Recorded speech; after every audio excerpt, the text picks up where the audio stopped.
Salam, hər vaxtınız xeyir olsun. Bugünkü mövzumuz bizim sizinlə quru sular ilə bağlı olacaq və ilk öncə biz sizinlə çaylar mövzusu ilə başlayırıq. Ümumiyyətlə çaya belə tərif verirlər ki, quruda, quru səthində asdığı yataq üzrə hərəkət edən quru sularına biz deyəcəyik çaylar. Və çaylar hər hansı bir yerdən başlayır ki, bu çayın başladığı hissəyə biz deyəcəyik mənbə. Çay hər hansı bir yerdə gedib, yəni harası tökülməlidir ki, biz buna deyəcəyik mənsəb. Mənsəb yazaq bura, mənsəb. Bəs indi görək çayın mənbəyi nə ola bilər? Çay hardan başlaya bilər? Yadda saxlayırıq ki, çay başlaya bilər hər hansı bir göldə. Yəni göl çayın mənbəsi ola bilər. Çayın mənbəyi ola bilər hər hansı bir yeraltı sular, yəni bulaqlar. Çayın mənbəyi ola bilər hər hansı bir bataqlıq. Bu olacaq çayın mənbəyi. Yəni bir daha qeyd edirəm. Çay göldən başlaya bilər, yeraltı sulardan, yəni bulaqlardan başlaya bilər və bataqlıqlardan başlaya bilər. Çayların töküldüyü yer isə biz deyəcəyik çayın mənsəbi. Bəs çayın mənsəbi nə ola bilər? Çayın mənsəbi ola bilər ilk öncə okean. Və həmçinin okeanın tərkib hissələri olan dəniz, körfəz, boğaz, yəni bunlardan hər hansı biri ola bilər. Həmçinin çayın mənsəbi ola bilər göl. Həmçinin çayın mənsəbi olar digər çay. Yəni bir çay digər çaya tökülər, yəni onun qolunu əmələ gətirə bilər. Bu oldu çayın mənbə və mənsəbi. Deməli, çaylar kənardan özlərinə digər bir çaylar qoşula bilər ki, görürsünüz, bu adlanır çayın qolu. Düzənlik çaylarında çayların qarşısına hər hansı bir maneələr çıxdıqda görürsünüz, bu cür əyri-üyrü çay dərələri əmələ gəlir. Biz buna deyirik meandrlar. Hətta bir müddətdən sonra bu meandrların, boşluqların yerinə, əvvəlki yataqların yerinə sular toplana bilər və gördüyünüz kimi bu kənarda axmaz göllərdə yarana bilər. Amma dağlıq çaylarda isə çayların qarşısına nəsə böyük bir maneələr çıxdıqda onlar baxın üzərindən bu cür axıb gəlirlər. Yəni həmin o maneənin üzərinə tökülüb gəlirlər. Bu zaman yaranır şəlalə. Buna biz deyəcəyik şəlalə. Şəlalənin daha kiçik formasını isə biz deyəcəyik astana. Bax, bunlar oldu çayın əsas elementləri. Həmçinin çaylar töküldükləri ərazilərdə həm delta əmələ gətirə bilərlər, həm də estuar əmələ gətirə bilərlər. Baxın, gəlin ilk öncə biz sizinlə deltaya baxaq. Biz deltaya diqqət yetirsək, görürsünüz, çay gəlir. Mənsəbdə bu əsasən düzənlik çaylarında baş verir. Yəni çayın biz bilirik ki, aşağı axarlarda sürəti zəifləyir və xüsusən düzənlik çaylarında çaylar gəlib hər hansı bir mənsəbə töküldükdə, hər hansı bir çaya, gölə və yaxud əsasən okeanlara töküləndə, üzr istəyirəm. Hər hansı bir okeanın hər hansı bir hissəsinə töküldükdə baxın, bu cür qollara parçalanır. Görürsünüz? Bax, bu cür qollara parçalanır. Əgər bu cür qollara parçalanma varsa, biz buna deyəcəyik deltalar.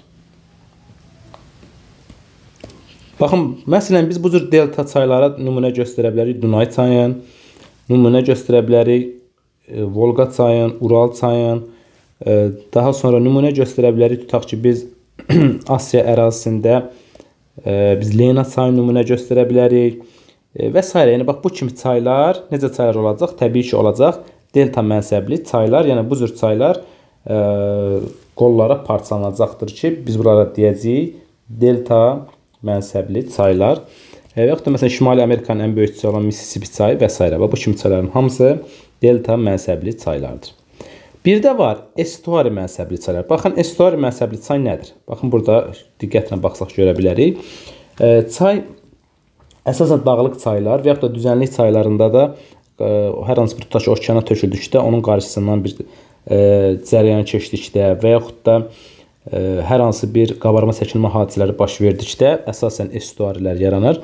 Görürsünüz, estuarilər qıf formalı bir relyef forması yaradılar. Yəni çaylar gəlir, mənsəbə doğru genişlənir və qıf formalı relyef forması yaradır ki, biz buna deyəcəyik estuarilər. Biz məsələn estuari çaylarına hansı çaylar nümunə göstərə bilərik? Tutaq göstərə bilərik Ob çayın. Görürsünüz, Ob çayı estuari mənsəbi əmələ gətirir. Göstərə bilərik nümunə Yenisey çayın. Nümunə göstərə bilərik Petsora çayın,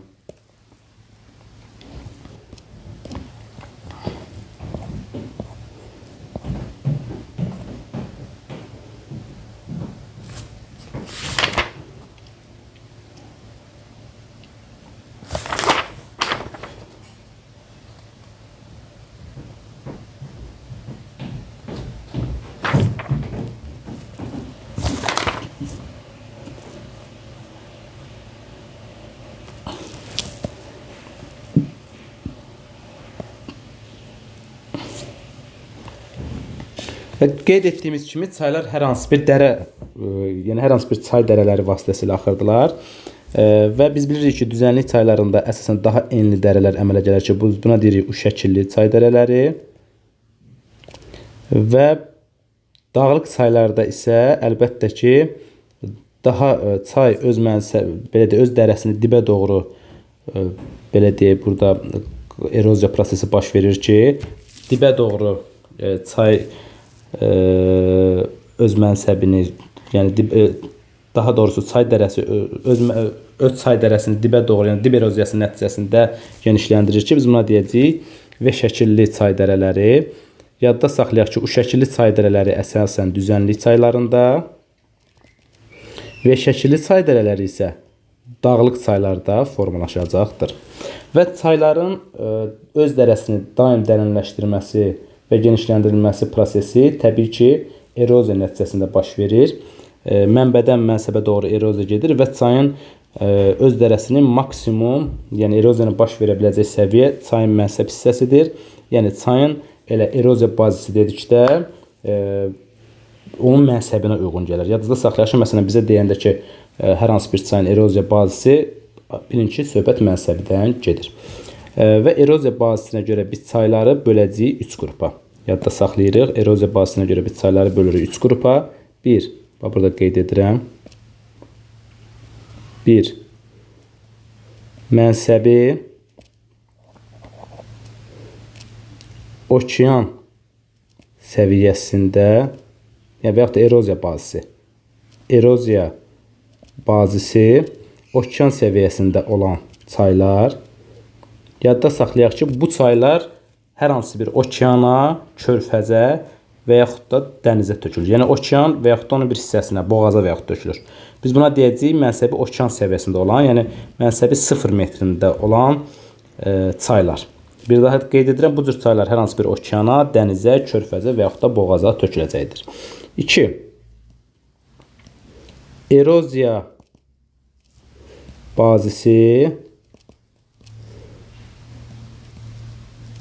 okean səviyyəsindən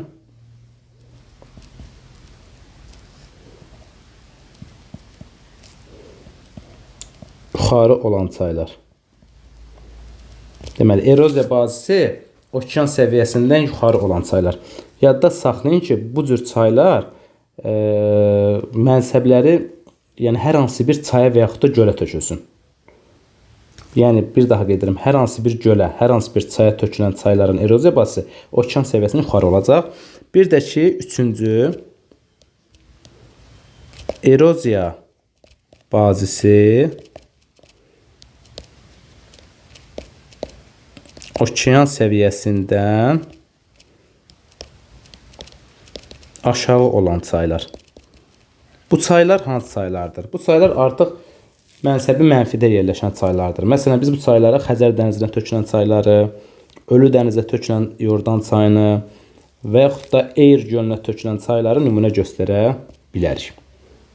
İndi gəlin konkret biz buna nümunə üzərində baxaq. Tutaq ki, biz Elba, Reyin, Sena, Odra, Visla, nə bilim, tutaq ki, Ebro və s. da və yaxud da Dunay, Dnestr. Bax, bu kimi çayların eroziya bazisi okean səviyyəsindədir. Yəni, bunlar okeana və onun bir hissəsinə, dənizə, körfəzə, boğaza töküldükləri üçün bu çaylar yadda saxlayın ki, eroziya bazisi okean səviyyəsində olan çaylardır. Biz, məsələn, digər materiklərdə, qitələrdə də nümunə göstərə bilərik. Bax, görürsünüz, Asiya ərazisində hər hansı bir dənizə, körfəzə, boğaza, okeana tökülən çaylar. Məsələn, görürsünüz burada İndigirka, Kolima, nə bilim, Xuanxe, Yansızı, Hind, Qanq, Brahmaputra və s. Onsuz da böyük çayların əksəriyyəti dəniz, okean və yaxud da körfəzlərə tökülür. Yəni bu çaylara biz nümunə göstərəcəyik. Necə çaylar? Əlbəttə ki, mənsəbi okean səviyyəsində olan çaylar.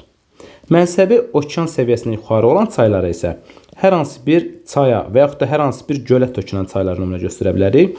Məsələn, biz burada Sırdərya, Amudərya. Bax, görürsünüz, bunlar Aral gölünə tökülür və bunların mənsəbi artıq okean səviyyəsindən yuxarı olacaq.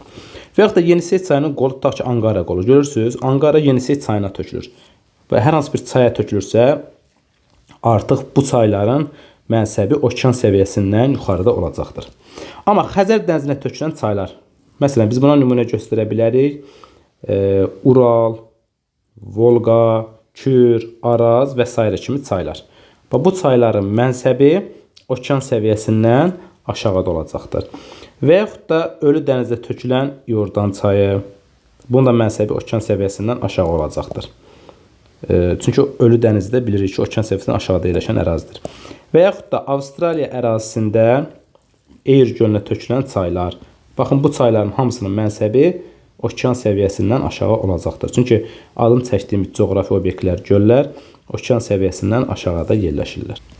İndi isə gəlin dünyanın bəzi əsas çaylarının hansı iqlim qurşaqlarından keçdiyinə baxaq. Çünki bunlar bəzən testlərdə istifadə olunur. Bunları biz bilməliyik. Biz birinci Nil çayından başlasaq, dünyanın ən uzun çayıdır bildiyimiz kimi Nil çayı. Demək, biz burada diqqət yetirsək, baxın Nil çayı Afrikada ekvatordan şimalda olan bütün iqlim qurşaqlarında yerləşir. Bax, görürük ki, biz burada başlayır ekvatorial iqlimdən, sonra davam edir subekvatorial, sonra davam edir deməli tropik və davam edir subtropik. Yəni yadda saxlayın ki, Nil çayı Afrikanın şimalında olan bütün iqlim qurşaqlarında yerləşir. Ekvatorial, subekvatorial, tropik və subtropik. Bu 4 iqlimdə yerləşəcəkdir. Məsələn, Azərbaycan ərazisindən axan çaylardan tutaq ki, biz yəni burada adı görünmür. Məsələn, Kür çayı nümunə göstərə bilərik. Tutaq Kür çayı Azərbaycan ərazisindən axır və bu subtropik iqlim qurşağında yerləşəcəkdir. Daha sonra biz dünyanın əsas böyük çaylarından olan Yenisey çayı. Baxın, Yenisey çayına. Biz Yenisey çayına diqqət yetirsək, yadda saxlayaq ki, Yenisey çayı mülayim iqlimdən başlayır, subarktikdən keçir və arktik ərazilərdə təbii ki, dünya okeanlar tökülür. Ona görə də yadda saxlayaq ki, Yenisey çayı mülayim, subarktik və arktik iqlim qurşaqlarından keçəcəkdir.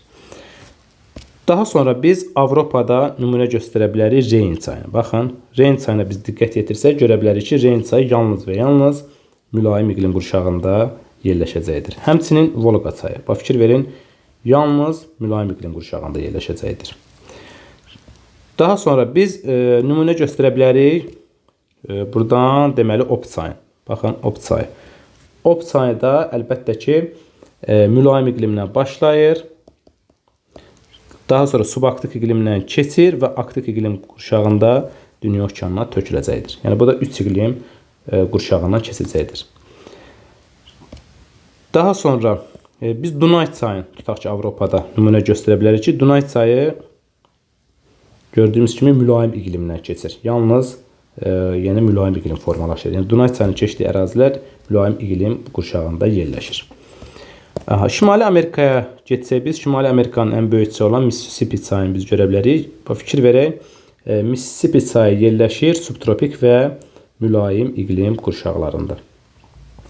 Demək, subtropik əsas ən geniş bunların axdığı ərazi subtropik və mülayim iqlim qurşağıdır. Daha sonra biz Afrikada Niger çayına baxa bilərik. Diqqət yetirək. Baxın, Niger çayı da ekvatorial və subekvatorial iqlim qurşaqlarından keçəcəkdir. Həmçinin biz Şimali Amerikada Yukon çayına diqqət yetirək. Baxın, Yukon çayı görürsünüz. Yukon çayı. Gördüyümüz kimi Yukon çayı da əlbəttə ki, subarktik, əsasən subarktik iqlim qurşağında yerləşir. Daha sonra Afrikaya baxaq. Afrikada Zambezi çayı. Gördüyümüz kimi, baxın, Zambezi çayı subekvatorial iqlimdə yerləşir. Çünki Afrikada Zambezi çayı da daxil olmaqla ərazilər biz bilirik ki, subekvatorial iqlim qurşağında yerləşir. Daha sonra biz Asiya ərazisindən yenə Qanq çayına baxa bilərik. Gördüyünüz kimi Qanq çayı da əlbəttə ki, subekvatorial iqlim qurşağında yerləşəcək. Sonra Çin ərazisində yerləşən Yansi çayı əsasən əlbəttə ki, subtropik iqlim qurşağına keçəcək. Biz sizinlə çayların qidalanmasına keçid etsək, deməli yadda saxlayaq ki, hər bir çayın qidalanması fərqlidir və yəni çayların əslində qidalanmasında bir mənbədən qidalanmır, bir çox mənbədən qidalanır, amma hər çayın qidalanmasında hər hansı bir mənbənin rolu daha böyük ola bilər. Yəni hər hansı bir çayın yəni belə də qidalanma mənbəsinin rolu daha böyük ola bilər. Məsələn biz buzlaqlarla qidalanan çaylardan danışsaq, yadda saxlayaq ki, buzlaqlarla qidalanan çaylar əsasən yayda bol su olur. Niyə? Çünki bu ərazilərdə buzlaqlar yayda əriyir deyə ona görə bu çaylar yayda bol su olur. Məsələn biz bu çayları hansı çayları nümunə göstərə bilərik? Tutaq ki, Amudərya və Sırdərya bir tipik nümunə. Bunlar Mərkəzi Asiyanın yüksək dağlıq ərazilərindən başlayırlar və buzlaqlar da yayda əridiyi üçün bu çaylar yay aylarında bol sulu olacaqlar. Daha sonra tutaq ki, subekvatorial iqlim qurşağının əsasən keçən çaylar. Baxın, fikir verin. Subekvatorial iqlim, musson iqlimi və buzlaqlarla qidalanan çaylarda yağıntılar əsasən yay aylarında bol sulu olacaq. Niyə? Çünki bilirik ki, subekvatorialda yağıntılar yayda düşür, musson iqlimində də yağıntılar yayda düşür. Ona görə də yadda saxlayırsınız ki, yəni iyun, iyul, avqust aylarında bol sulu olan çaylara, şimal subekvatorial iqlimdə yerləşən çayları, buzlaqlarına qidalanan çayları və musson rejimli çayları nümunə göstərə bilərik. Məsələn, biz buradan bayaq Sırdərya və Amudəryanı nümunə göstərdik ki, bunlar buzlaqlarla qidalanırlar. Məsələn, biz buna Yantısızı, Xuanxe, Amur çaylarında nümunə göstərə bilərik. Bunlar belə də musson yağıntılarının bura təsiri var. Ona görə yay ayları bol sulu olacaqlar. Və yaxud da Mekong, Saluin, Iravadi, Brahmaputra, Qanq, Hind. Baxın, bunların yəni həm musson hava kütlələrinin təsirinə məruz qalması, həmçinin subekvatorial iqlim qurşaqlarında yerləşməsi bu çayların yay aylarında daha bol sulu olmasına gətirib çıxardacaqdır. Daha sonra qış aylarında, yəni qış ayları demək, daha doğrusu yanvar, fevral, dekabr aylarında, yəni bu aylar bilirsiniz ki, şimalın qışı, cənubun isə yay aylarıdır. Bu aylar da bilirsiniz ki, yanvar, fevral, dekabr. Bu aylar şimalın qış aylarıdır və biz bilirik ki, qış aylarında şimalın ümumiyyətlə Aralıq dənizi iqlim tipinə yağıntılar düşür. Yəni yanvar, fevral, dekabr aylarında şimal yarımkürəsində Aralıq dənizi iqlim tipinə yəni bilirik ki, yağıntılar bol düşür. Həmçinin yanvar, fevral, dekabr ayları cənubun yay ayları olduğu üçün cənub subekvatorial iqlimdə yerləşən çaylar yadda saxlayaq ki, yanvar, fevral, dekabr aylarında bol sulu olacaqdır. Məsələn, biz bu çaylara nümunə göstərə bilərik ki, tutaq ki, Tibir çayın, Ebro çayın, Taxo çayını tutaq ki, nümunə göstərə bilərik və yaxud da cənub subekvatorial iqlimindən tutaq ki, keçən çaylar, məsələn, biz buna tutaq ki, San Francisco çayını nümunə göstərə bilərik və yaxud da biz buna Afrika ərazisində tutaq ki, Zambezi çayını nümunə göstərə bilərik ki, bu çaylar əsasən yanvar, fevral və dekabr aylarında bol sulu olacaqdır. Daha sonra biz sizinlə baxa bilərik ekvatoral iqlim qurşağında yerləşən çaylar. Biz bilirik ki, ekvatoral iqlim qurşağında il boyu yağıntılar bol düşdüyü üçün ekvatoral iqlim qurşağında yerləşən çaylar il boyu yağıntı olacaq. Fikir verin, yəni bol sulu olacaq daha doğrusu. Yəni baxın, bütün aylar üzrə yağıntılar bərabər paylandığı üçün bu çayların səviyyəsi də il boyu demək olar ki, sabit qalacaq. Məsələn, biz bilirik də bu çaylara hansı çaylar nümunə göstərə bilərik? Tutaq ki, nümunə göstərə bilərik bu çaylara Amazon çayına. Baxın, Amazon çayında il boyu çayın səviyyəsi demək olar ki, dəyişməyəcək, il boyu bol sulu olacaq. Səbəb nədir? Bu ərazilərə il boyu yağıntıların bol şəkildə düşməsidir. Və yaxud da biz nümunə göstərə bilərik Afrikada Kongo çayını. Baxın, fikir verin, bu çayda əsasən yəni bütün il boyu deməli çayın suyu çox olacaq və il boyu demək olar ki, çayın səviyyəsi dəyişməyəcəkdir. Həmçinin yadda saxlayaq ki, yeraltı sularla qidalanan çaylardır, sonra bataqlıqlardan başlayan çaylardır. Bunların da səviyyəsi il boyu sabit olur. Bir daha qeyd edirəm, bataqlıqlardan qidalanan çaylar, yeraltı sularından qidalanan çaylar, həmçinin ekvatoral iqlim qurşağından, yəni o ərazilərdə axan çayların səviyyəsi il boyu sabit olacaqdır. Demək olar ki, çox dəyişməyəcəkdir. Mülayim iqlim qurşağında yerləşən çaylar, məsələn, biz buna nümunə göstərə bilərik. Volqa, Ural kimi çaylar, tutaq ki, Volqa çayını nümunə göstərdim və yaxud da Şimali Amerikada Mississippi çayını nümunə göstərə bilərik ki, yadda saxlayaq ki, bu çaylar əlbəttə ki, il boyu, yəni üzr istəyirəm, daha doğrusu yaz aylarında daha bol su olur. Çünki bu çayların qidalanmasında qar sularının da önəmi çox böyükdür. Yağışla bərabər qar da yaz aylarında əridiyi üçün yaz aylarında bu çaylar daha bol sulu olacaqdır. İndi isə sizinlə dünyanın ən əsas çaylarından baxaq. Tutaq ki, biz burada Ural və Volqa çaylarını görə bilərik ki, bunlar hər ikisi Xəzər dənizinə tökülür. Biz buradan Don çayını görə bilərik ki, Azov dənizinə tökülür. Dnepr, Dnestr və Dunay çaylarını görə bilərik ki, bu çaylar Qara dənizə tökülür. Daha sonra biz burada gördüyümüz kimi Atlantik okeanına tökülən çaylara, Taxo çayını ən əsaslarını deyəcəm. Aralıq dənizinə tökülən Ebro çayını, Lion körfəzinə tökülən Rona çayını, Adriatik dənizinə tökülən İtaliya ərazisində Po çayını, həmçinin burada Tiber çayını nümunə göstərə bilərik. İtaliyanın ən əsas böyük çaylarındandır. Daha sonra biz burada Reyn, Elba çaylarının gördüyümüz kimi Şimal dənizinə töküldüyünü görə bilərik. Odra, Visla, Neman, Daugavaya çaylarının, həmçinin Neva çayının Baltik dənizinə töküldüyünü görə bilərik.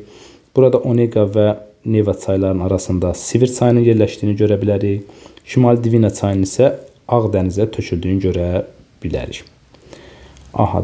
Daha sonra biz Asiya ərazisinə baxsaq, Asiya ərazisinin əsas çaylarına biz əlbəttə ki, ilk öncə şimal hissədən baxsaq, Ob çayı görürsünüz. Ob çayı və Obun müxtəlif qolları var. Tobol, İşim, Irtış kimi qolları ilə birlikdə dünyanın ən böyük çaylarından biridir. Və Ob çayı bilirik ki, mənsəbində təbii ki, estuar yaranır və Kara dənizinə tökülür. Digər çaylara biz Yenisey çayı nümunə göstərə bilərik. Bunun da Ankara, ən böyük qolu Ankara qoludur və Baykal gölündən başlayır. Sonra biz Lena çayını göstərə bilərik. Bunun da Aldan və Vilyul kimi böyük qolları var. Və bu da deməli Laptevlər dənizinə tökülür. Daha sonra biz Yana, Indigirka, Kolima bu kimi çayları nümunə göstərə bilərik ki, bu çaylarda əsasən soyuq ərazilərdə axır. Qış aylarında bəzən donmağa məruz qalırlar ki, ona görə bu çayların bəzilərindən qış aylarında şose yolu kimi də istifadə edilir. Həmçinin Rusiya və Çin arasında sərhəd rolunu oynayan Amur çayı biz nümunə göstərə bilərik. Gördüyümüz kimi bu çayda əsasən yay aylarında daha bol su olacaqdır. Xuanxe çayı gördüyümüz kimi Sarı dənizə, Yansız isə Şərqi Çin dənizinə tökülür. Hər ikisi Çin ərazisində yerləşir. Musson rejimli çaylardır və yay aylarında bol sulu olacaqdır. Həmçinin biz burada gördüyümüz kimi Cənubi Çin dənizinə tökülən Mekong çayını, Bengal körfəzinə tökülən İravadi, Brahmaputra, həmçinin Hind, Gang, Hind və s. kimi çayları nümunə göstərə bilərik ki, bu çaylar musson rejimli çaylardır və yay aylarında bu çayların təbii ki, suları daha bol sulu olacaqdır. Yəni bu çaylar yay aylarında daha bol sulu olacaqdır. Həmçinin biz burada Amudərya və Sırdərya çaylarında dedik. Bu çaylarda əlbəttə ki,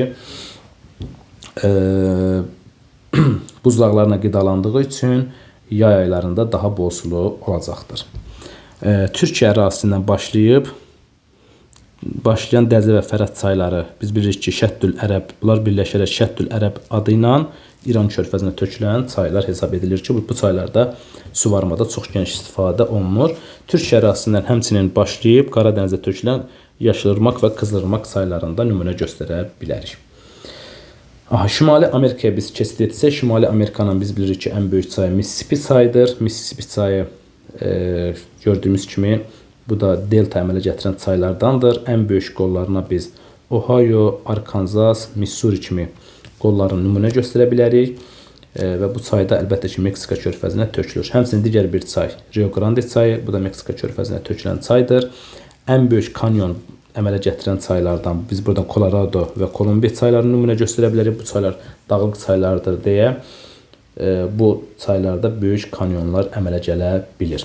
Həmçinin Mackenzie çayı gördüyümüz kimi Beaufort dənizinə tökülür. Yukon çayı isə əlbəttə ki, Bering dənizinə tökülən çay olacaqdır. Cənubi Amerikanın biz bilirik ki, ən böyük çay Amazon çayıdır. Amazon çayı Atlantik okeanına tökülür. Mənsəbində həm delta, həm də estuari yarana bilər. Ən böyük qollarına Marañón, Ucayali, Madeira, Tapajos və s. Rio Negro kimi qolları nümunə göstərə bilərik ki, Amazon çayının özü əsasən il boyu bol sulu olacaqdır. Demək, Orinoco çayı gördüyümüz kimi bu da əsasən subekvatorial iqlimindən axan çaydır. Bu da Atlantik okean hövzəsinə aiddir. Həmçinin Magdalena çayı da Atlantik okean hövzəsinə aid olan çaylara aid olacaqdır. Digər bir çayımız San Francisco çayı və digər burada böyük çaylardan biri olan Parana çayı var ki, bu çayda əsas çaylardan hesab olunur və La Plata körfəzinə töküləcəkdir. Afrikanın çaylarına baxsaq, Afrikanın dünyanın ümumiyyətlə ən uzun çayı olan Nil çayı burada yerləşir. Gördüyümüz kimi, bayaq da qeyd etdiyimiz kimi, Afrikada olan bütün iqlim qurşaqlarından keçir, şimalından söhbət gedir və Ağ Nil və Mavi Nil kimi böyük qollara mənsubdur. Mənsəbində delta əmələ gətirən çaylara aid olacaqdır.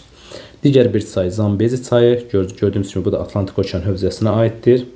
Limpopo çayı Atlantik okeanı hövzəsinə aiddir. Üzr istəyirəm, Hind okeanı hövzəsinə aiddir. Zambezi və Limpopo çayları. Atlantik okeanı hövzəsinə aid olan digər çaylarımızda biz Oranj çayın, Kongo çayın, Niger və Volta çaylarının, həmçinin Senegal çayını nümunə göstərə bilərik. Avstraliyanın isə ən böyük çayı Murray çayıdır və o Darling çayı, onun ən böyük qolu da Darling çayıdır ki, buranın ən böyük çaylarına aid olacaqdır.